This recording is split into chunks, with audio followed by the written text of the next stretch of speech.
আসসালামু আলাইকুম। আমি আজ যে জায়গাতে আছি ইয়ে নইলে দক্ষিণ হাটতুলি সমুদ্র সৈকত।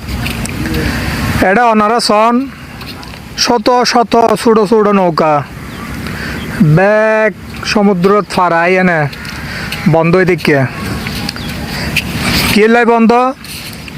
যারা মাছ ধরে বিশেষ করে ইলিশ মাছ, এগিয়ে হলে ইলিশ মাছের বুট, এই বুট দিয়ে নে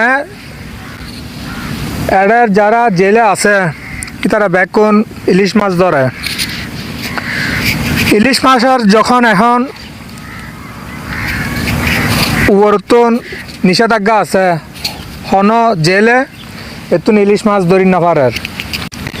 এ কারণে ইলিশ মাছের বুটে কিন এখন স্টপ হয়ে আছে, কার্যক্রম বন্ধ। তার ভিতরে আজ 16 ডিসেম্বর আর আসছিলাম একখানা ঘুরি বেলায় দেখি দি শত শত হাজার হাজার মানুষ। ওইদিকে দেখেন হাজার হাজার মানুষ, ওইখানে একটা মেলা হচ্ছে হয়তো সমুদ্র পাড়ে, সবাই আনন্দ উপভোগ করতেছে।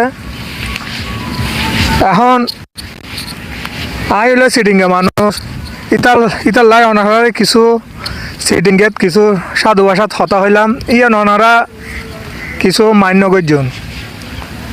আসসালামু আলাইকুম।